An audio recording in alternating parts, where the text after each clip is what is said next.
is viciously attacked in her own home. She had put up a fight. She struggled very hard to try to live. I was beyond shocked that this could happen to such an amazing human.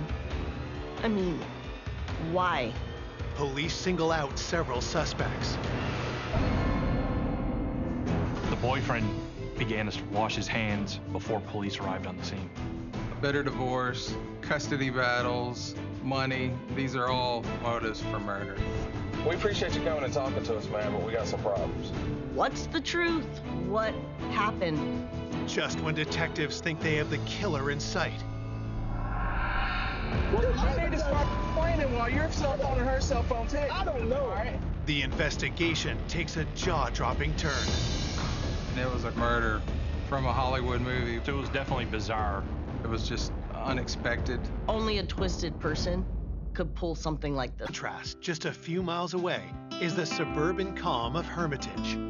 Hermitage is about 20-30 minutes outside of town, and it was a quiet place.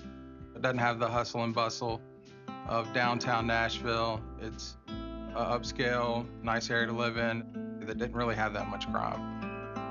That all changes one quiet Sunday afternoon. I was working that afternoon when the call came in. The victim's boyfriend found her deceased and called 911.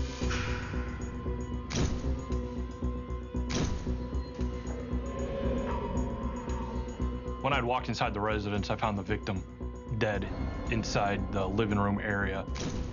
There was blood next to her, and it appeared she had several gunshot wounds. When I looked at the victim's body, I noticed multiple bullet holes, multiple projectile strikes. I also noticed powder burns on one of her hands. There was gunshot residue on her hands, which would indicate she attempted to grab the gun. The curtains had been pulled down, and some chairs had been moved around, like a struggle had started. It appeared she had put up a fight with the suspect. We began looking for a murder weapon. We could not find one. We realized that the assailant picked up shell casings and removed them from the scene to make it harder on investigators to determine what happened. We were lucky. We found one shell casing that rolled to the edge of the wall, and it was sort of hidden, so the suspect wasn't able to find that one.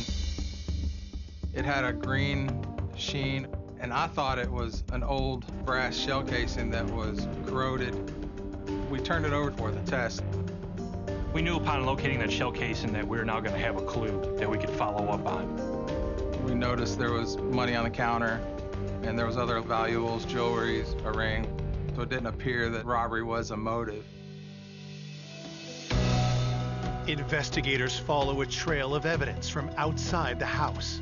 The victim's vehicle was parked in the garage. The vehicle's door was open, and it appeared that items from her purse were strewn across the floor of the garage. It appeared that she was targeted, followed to her residence, and the suspect took the most opportune time to gain entry once the garage was opened, and she pulled in. Detectives want more information from the victim's boyfriend. He tells police his girlfriend is 39-year-old Veronica Boza. They had plans to go out that day. He stated when he arrived at the residence, the back garage was up. He noticed the victim's vehicle was parked. The door was open. Upon entering the residence, he found the victim deceased.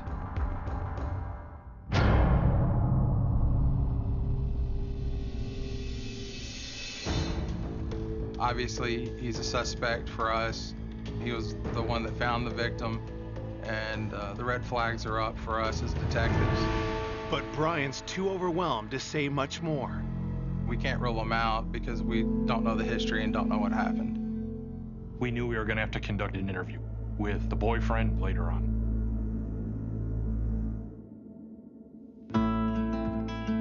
Veronica was originally from Milan, Italy.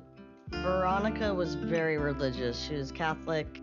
I think her faith is what led her to be so sweet and kind and help others. She was just a beam of light, happy, happy, happy. Veronica had a lot of energy. And of course, she was from Italy. So she had this accent, and everybody from here was like, wow, where are you from? At 23, Veronica moved to the U.S. to pursue her dream of working in the entertainment industry as a TV producer. When I first met Veronica, she was entry level in the production industry. She took to it really well. Veronica was very much a rising star. You just wanted to work with her. She would boss you around and you'd like it. She'd tell you what to do and you'd be like, okay, But work wasn't the center of Veronica's life. Her loved ones were. Veronica had a lot of friends. She was loved by a lot of people and respected. In 1994, Veronica got married, and 7 years later, she welcomed a son. I think Veronica was very happy. She wanted her family, her son, her husband. It was the whole thing. Veronica's son was the end all for her. Like, she would walk through fire for him. After 15 years of marriage, Veronica and her husband Tim separated, but they were successfully co-parenting their 8-year-old son. Officers confirmed the boy was with his father during the time of the murder. As news of Veronica's death sinks in, her loved ones struggle with the loss. I was beyond shocked that this could happen to such an amazing human. I mean, why? Why? That's really what I sit with. Why?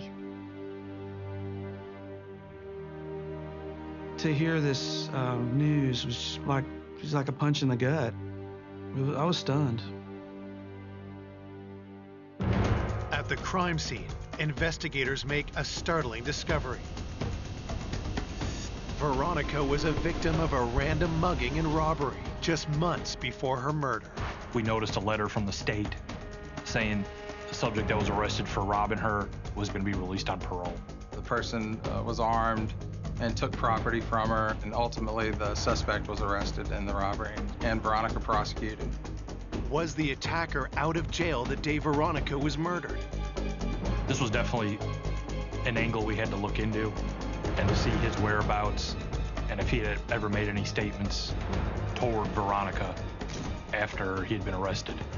This definitely was a motive that could be related to the homicide.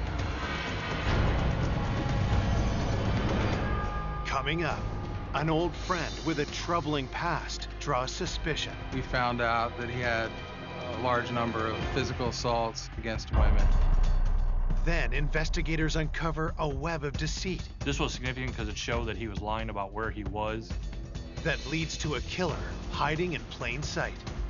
We then noticed that his phone was in the general area of the crime scene. She admitted that she stole her ex-husband's handgun. It's like, what?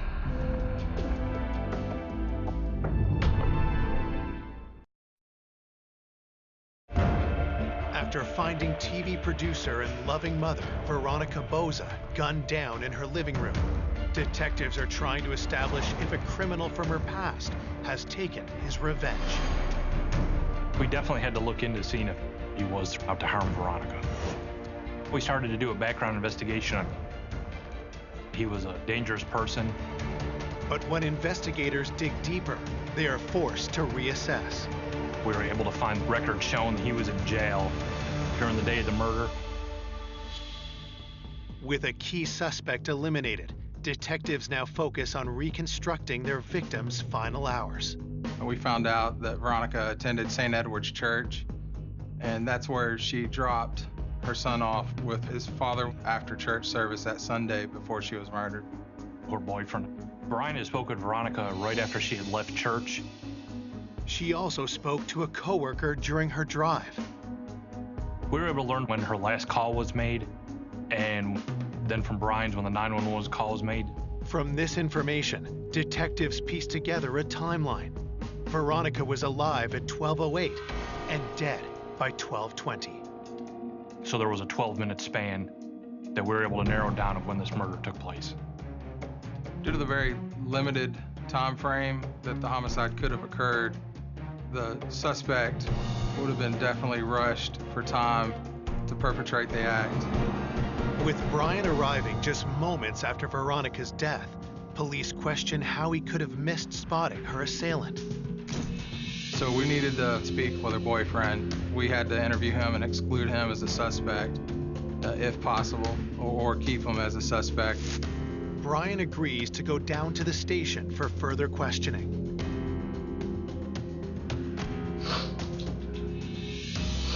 You could visibly see he was upset. Detectives begin by asking about Brian and Veronica's relationship. Brian was also a TV producer, and they worked on a show together, and then that's how they met. They had just started dating 2 to 3 months earlier, and they were getting ready to go on a weekend trip. I've never been loved the way that she loves me. Never felt so strongly about a relationship. We moved very quickly and hadn't fought our hearts on it.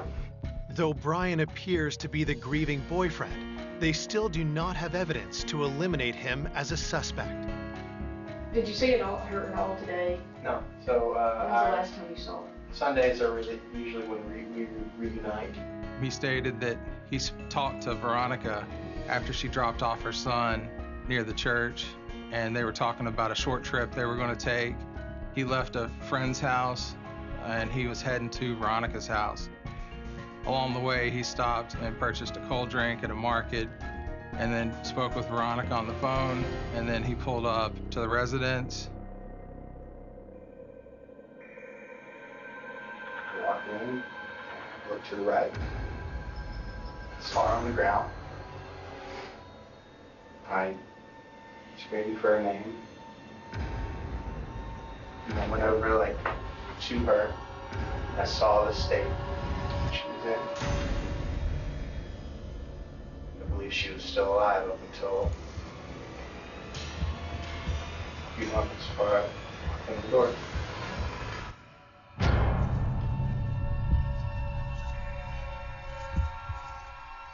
When police ask how Brian knew Veronica was dead, his answer is troubling. At first, the boyfriend didn't check the victim to see if she was breathing or if she was now deceased. When Brian called 911, the 911 operator asked him, "Is she breathing?"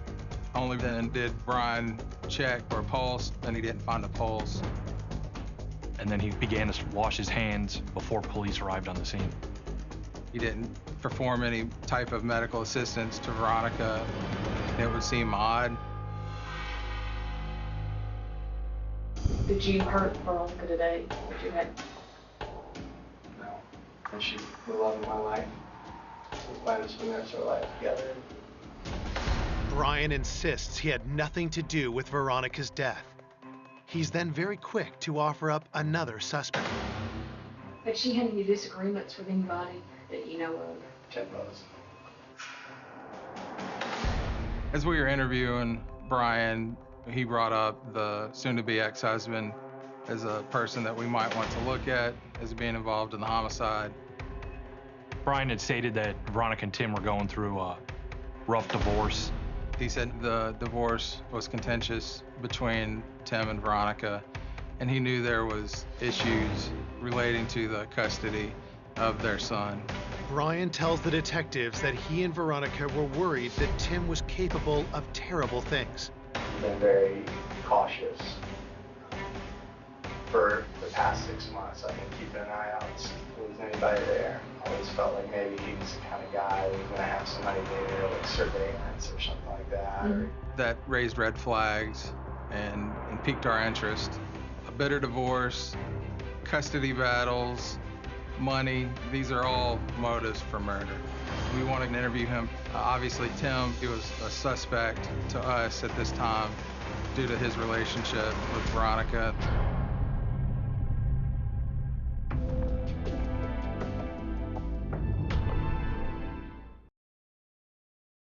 Police Police investigating the homicide of TV producer Veronica Boza are interrogating her boyfriend, Brian Robinson. I was freaking out. I'm just like, oh my God, oh my God. He points the finger at Veronica's soon-to-be ex-husband, Tim Boza.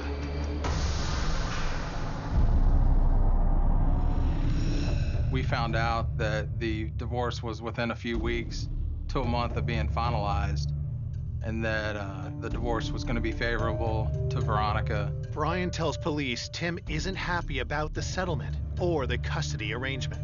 When Veronica refused to submit to him to just being a split, he then attempted to tarnish her as a mother. With nothing to tie him to the murder, Brian is released. Officers are dispatched to check his alibi, while detectives look into Tim Boza. We found out that he was a home remodeler and worked for himself, basically. Investigators learn that Tim and Veronica's marriage became strained in the last year and a half. We found that Tim had hit a rough patch in his work.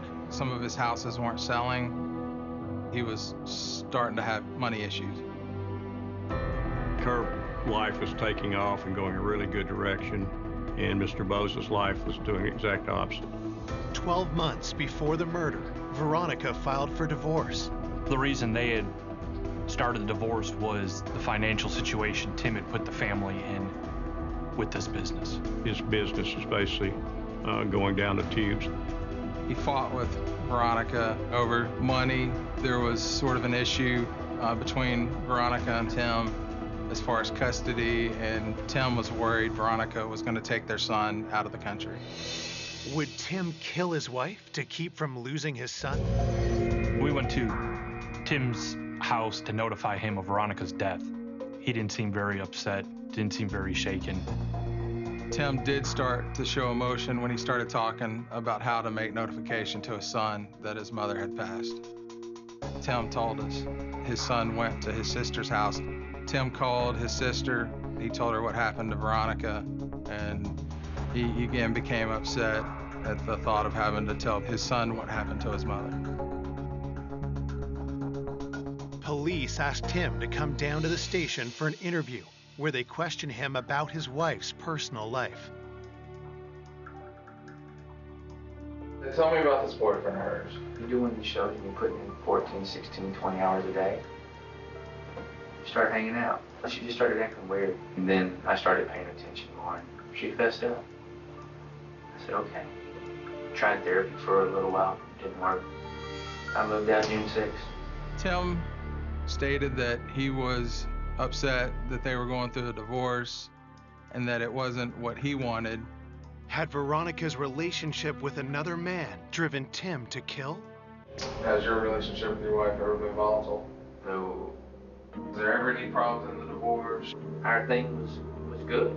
Do you have any insurance that you're going to claim from this accident happening? I don't know. I have no idea. If I'm the beneficiary, then sure. The life insurance policy on Veronica was approximately $550,000. Tim admitted that once they were divorced, Tim would be taken off the life insurance as a beneficiary. So he was 2 to 3 weeks out from being on the life insurance policy. Detective Crumby cuts to the chase. Did you have anything to do with your wife's murder? Oh, sure. When asked if he had done it, Tim reacted calm, cool. Part of my technique in interviewing people, I like to make accusations and statements to try to throw them off. I'm sitting there calling you a murderer. I think you are. I don't know how to respond to that. I didn't do it. He came back at me and was adamant that he didn't. Tim says the last time he saw Veronica was in the church parking lot at the custody exchange. He gave us the exact route that he followed after he picked up his son and the different stops that he made. Tim had said that he had gone to a hardware store and a grocery store near his residence. He provided receipts. We had other detectives follow up, actually go to the store, pull surveillance tapes. When police get a hold of the security footage, they're stunned. The receipts that Tim had given us match up the times on the surveillance video. And we had already had a time frame of when the homicide happened, so we were able to narrow it down to where he was. Tim was not there at the residence when it happened. Tim is cleared as a suspect, and officers have also looked into the boyfriend Brian's alibi. Brian went to a local store for a cold drink before he came to Veronica's house. Surveillance tapes showed him at the store at the time he stated, so we knew where he was during the time we suspect the homicide happened. Investigators are back at square one. We don't have a known suspect. I started getting frustrated. You know, anytime you have a homicide of this magnitude, community members, neighbors, friends are obviously worried. Everybody was just really shocked and tried to comfort each other and try to understand what happened. Why the hell did this happen? How did this happen? Who did it? I wanted justice for her. You know, I mean, no matter who did it, no matter what it was, I wanted answers. Officers canvass Veronica's neighbors, asking if they saw or heard anything unusual around the time of the murder. A neighbor stated they saw a light-colored white or silver SUV or van in the alley right before the homicide. They didn't know if it was involved or not. They stated that it was gone before the police arrived. Did the driver have something to do with Veronica's murder? Is this the lead police have been hoping for? We started to have some pieces to the puzzle, but at this point, we didn't have the puzzle and we didn't even have the border.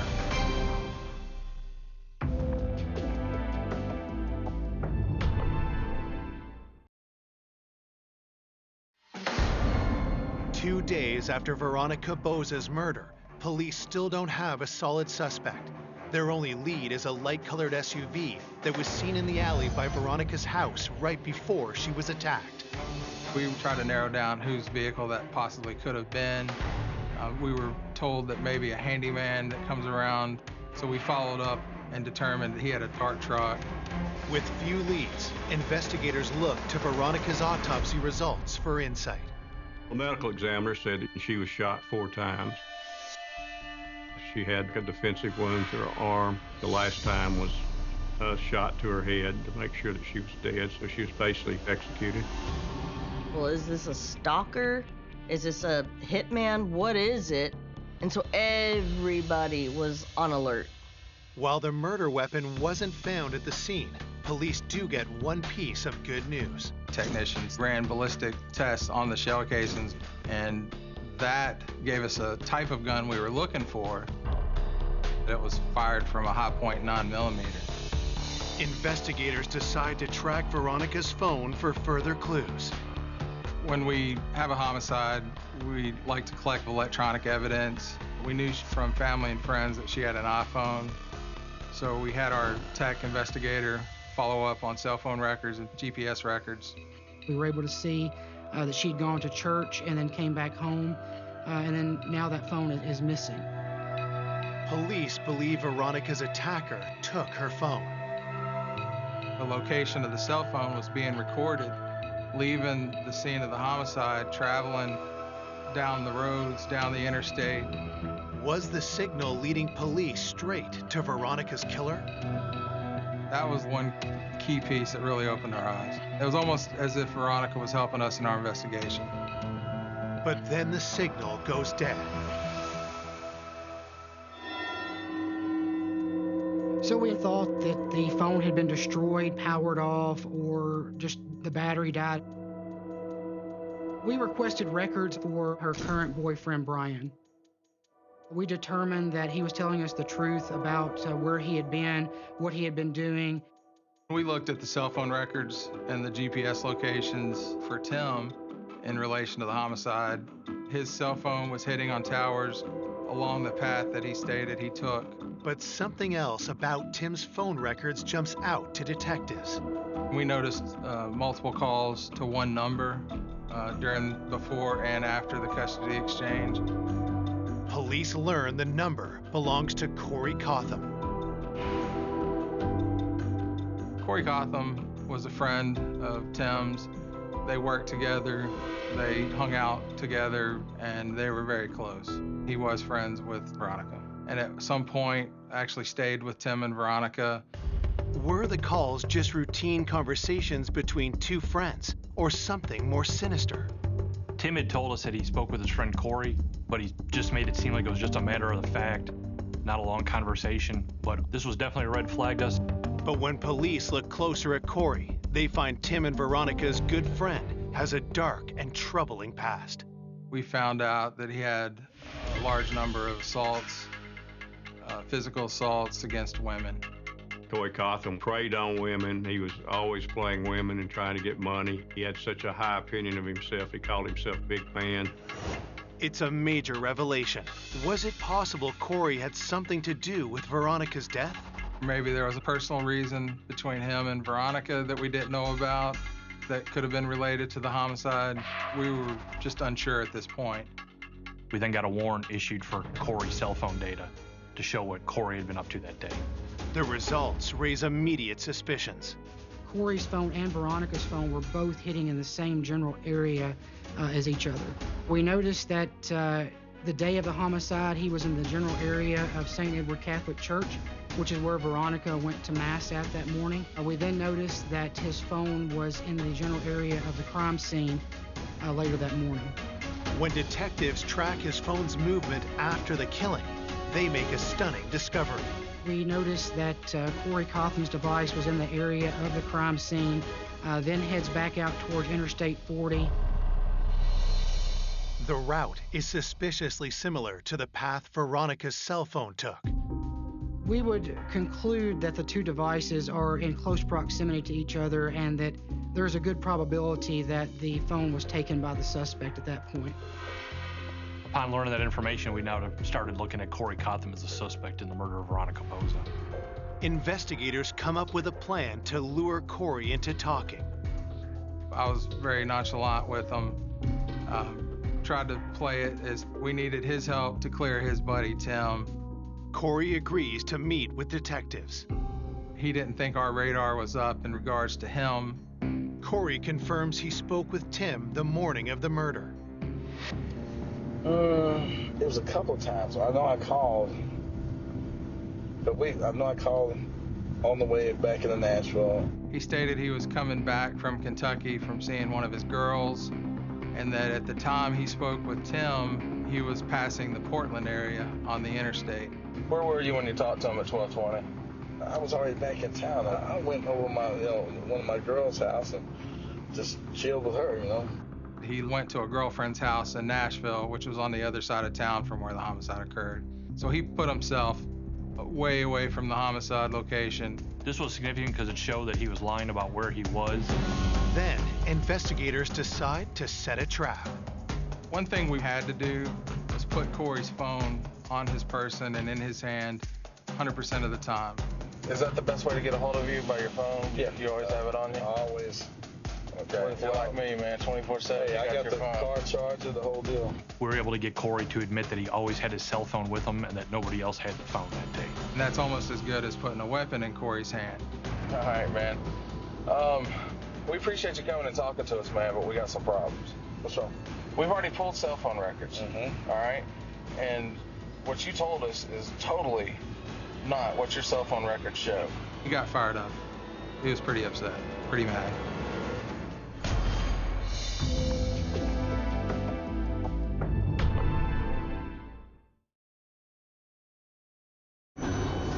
After Veronica Boza is found shot to death, police have caught her old friend Corey Cotham in a lie. What if you need to start explaining while your cell phone and her cell phone take? I don't know. All right? I'm telling you, man, I ain't got nothing to do with this. I ain't got anything to do with that. I knew Veronica before I knew Tim. I ain't got nothing to do with that. That's what's crazy. Dude, I came because I'm trying to bail my boy out from getting some mess. He started to get angry, started getting frustrated. You want a lawyer before you talk to us, or you want to talk to us? There's nothing I can tell y'all. I haven't done anything. At that point, we needed his vehicle and his cell phone in relation to the investigation, and we went and obtained a search warrant for them. When police seize Corey's vehicle, they notice striking details. Corey had a champagne-colored Cadillac Escalade. A neighbor saw a light-colored vehicle in the alley that day of the homicide. We found a collapsible lunchbox. We found gloves and clothing, shoes, and other items that we didn't really know how they related to the scene. If Corey is Veronica's killer, what's his motive? Corey is definitely a dangerous person. You don't know what he's capable of. He was a sociopath. But with no hard evidence against him, police have to let Corey go. Releasing him at that point was frustrating. Obviously, Corey was a top suspect at the time, but we needed to do further investigation. And one of the things that we did with Corey's records is we looked at everybody he talked to the day of the homicide. one of the numbers that stuck out was around 12:28 in the afternoon. So I called the number, and the person on the other end of the phone stated he used to live across from Corey. He had stated that he had cleaned a gun for Corey a couple weeks prior. It was a high-point 9mm. Corey came to him and pulled it out of a red collapsible lunch pail. And we found a red collapsible lunch pail in the trunk of Corey's Escalade. So it started to come together at that point. Investigators need to find the gun and connect it to Corey, but they still have a long way to go. With phone records placing him near Veronica's house at the time of her murder, police confront Corey's only alibi, his girlfriend, Jenny. During that interview, Jenny had told us that Corey had been with her that day from 12 to 12:30 because she fixes him lunch at that time. It's the same time Veronica was murdered. I showed her Corey's phone records and told her we knew she was lying. Detective Crummy and myself fully explained to Jenny that lying during a murder investigation, she could go to jail. At that point, she backed off. She actually walked away from us and she called her attorney. I didn't know her motive for lying. I didn't know if she was scared of Corey. I didn't know if she was involved in the homicide and complicit. So we had a lot of other investigation to do and a lot more digging. Detectives still need a witness to place Corey at the scene of the murder. We showed multiple neighbors an array of photographs of different vehicles, and one was an Escalade. They couldn't make a positive identification on what type of vehicle it was, so ultimately we couldn't use it. It's another roadblock for police and more frustration for Veronica's family and friends.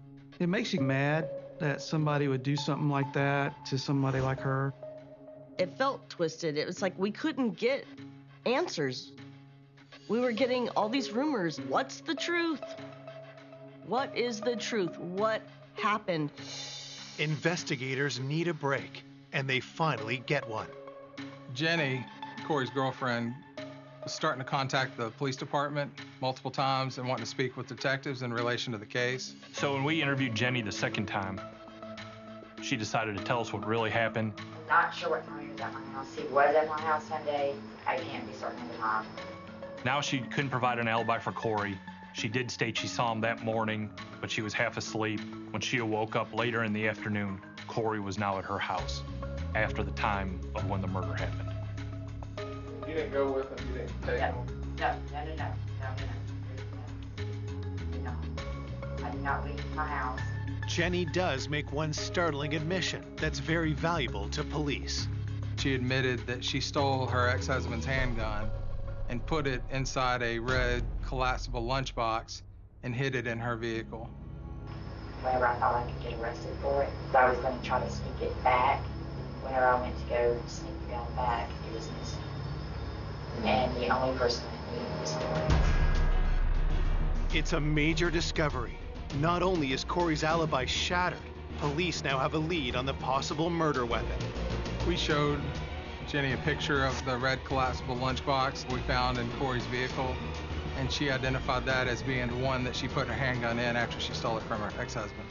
She agreed at that point to work with us to prove that she wasn't involved in the homicide. When detectives get the results from the analysis on Corey's phone, they sense they're on the right track. They were able to recover a picture of a high-point 9mm handgun.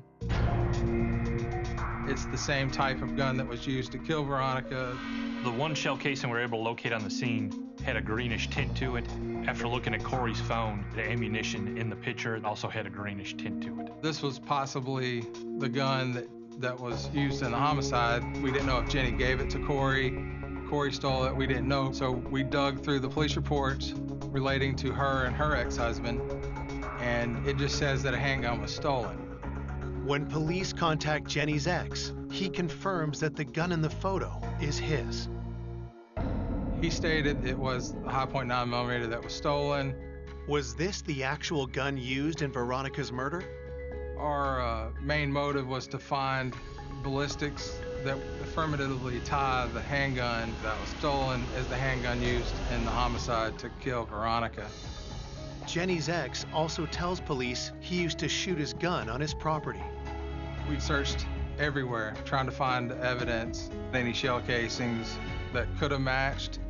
As we were about to wrap up our search, our ID tech actually found one shell casing and he dug a couple more. I knew it could be a very critical turning point in the investigation if it did match.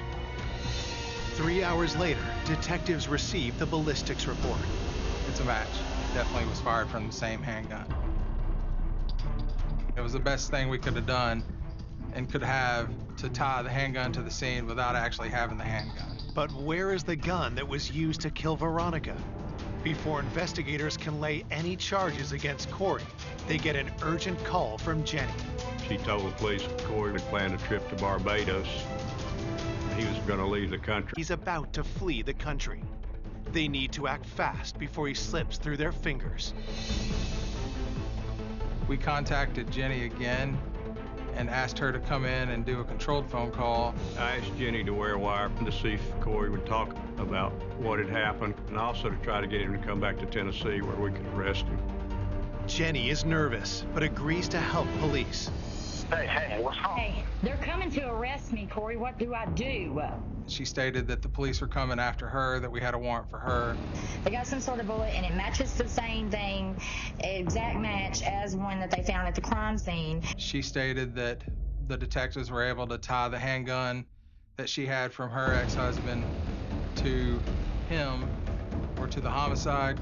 She said, Corey, they know. They're saying it's a 9mm. They can get 9mm bullets anywhere. That don't matter. That's stupid.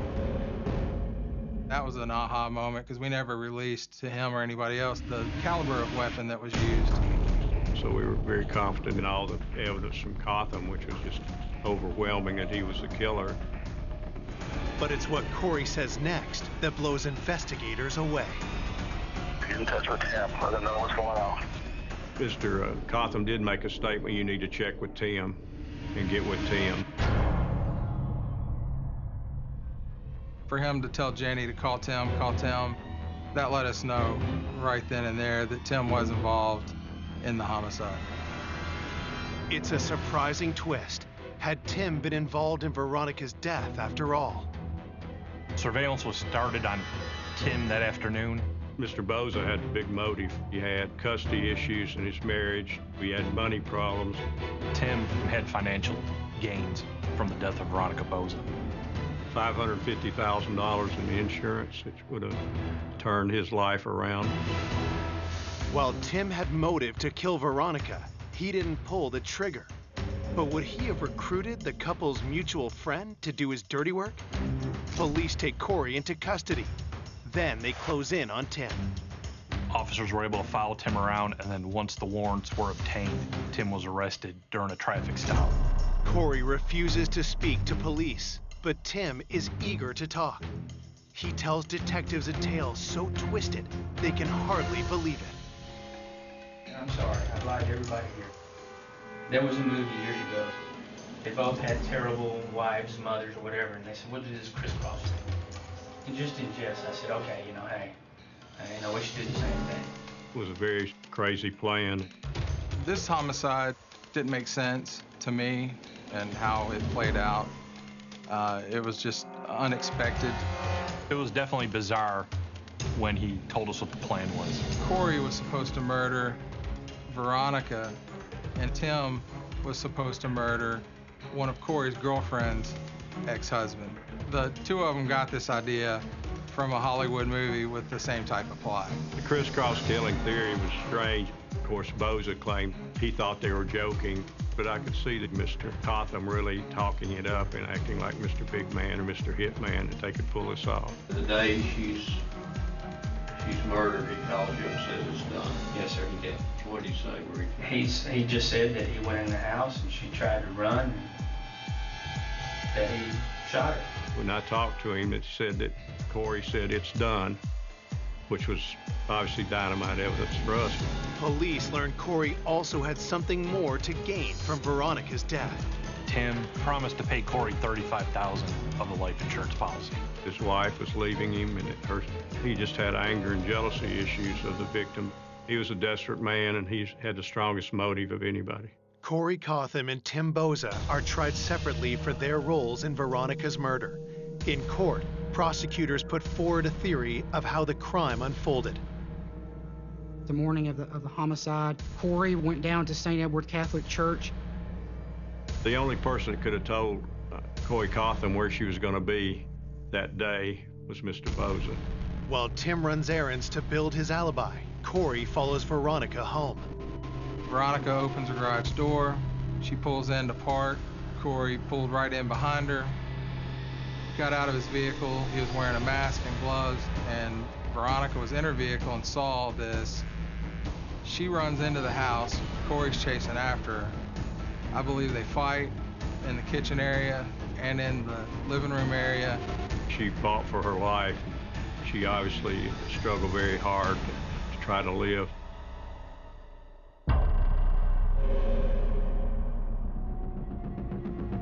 Corey and Tim are both found guilty of first-degree premeditated murder. Mr. Cotham got life without parole. Mr. Boza got a life sentence, which means he'll have to serve 51 years before he's eligible for parole. Veronica was definitely an unexpected target. I can't fathom Tim would ever do something like this. He hired the hitman. He's just evil. Only a twisted person could pull something like this off. He has no soul. The truth behind what happened, it just makes you feel sick to your stomach.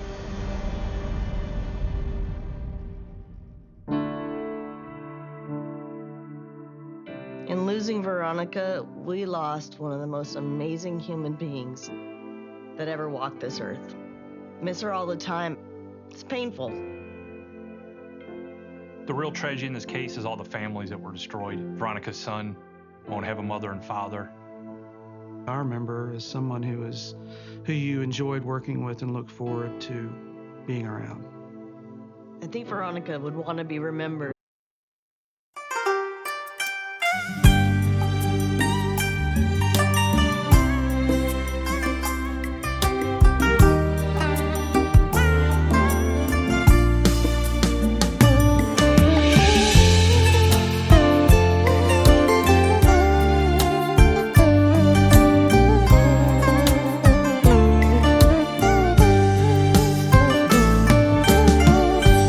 Chuyện từ một đêm cuối nẻo một người tiễn một người đi, đẹp tựa bài thơ nở giữa đêm sương nở tận tâm hồn. Chuyện một mình tôi chép dòng tâm tình tặng người chưa biết một lần. Vì giây phút ấy tôi tình cờ hiểu rằng tình yêu đẹp nghìn đời là tình yêu khi đơn côi. Vào chuyện từ khi khoác bờ vai một mảnh áo dạ đường khuya, bồi hồi người trai hướng nẻo đêm sâu dấu tình yêu đầu. Vì còn tìm nhau lối về ngõ hẹp còn chờ in dấu chân anh. Niềm thương mến ấy bây giờ vang nghìn đời, dù gió đua ra sao còn đẹp như khi quen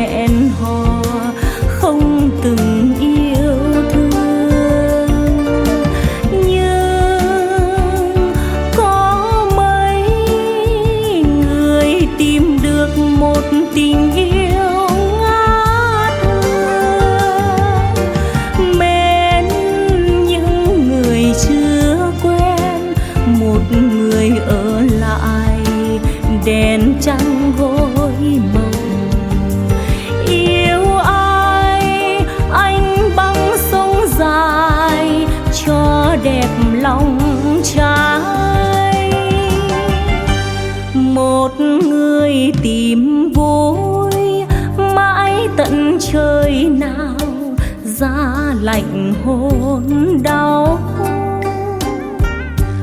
Một người chợt nghe gió giữa mênh mông rót vào trong lòng, và một mình tôi chép dòng tâm tình tặng người chưa biết một lần.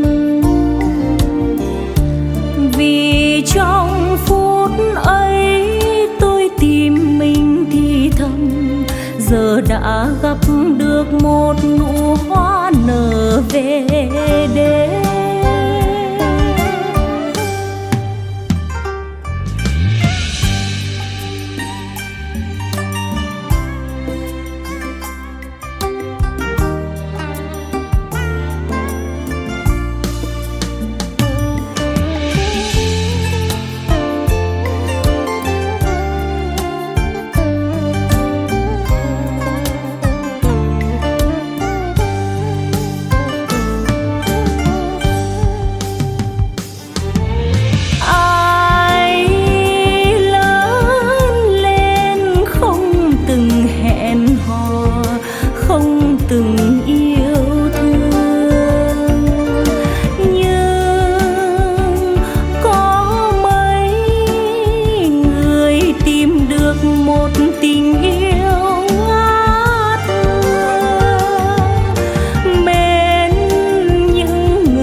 Đèn trăng gối mộng yêu ai, anh băng sông dài cho đẹp lòng trai. Một người tìm vui mãi tận trời nào giá lạnh hôn đau. Một người chợt nghe gió giữa mênh mông rót vào trong lòng, và một mình tôi chép dòng tâm tình tặng người chưa biết một lần. Vì trong phút ấy tôi tìm mình thì thầm, giờ đã gặp được một nụ hoa nở về đêm. Vì trong phút ấy tôi tìm mình thì thầm, giờ đã gặp được một nụ hoa nở về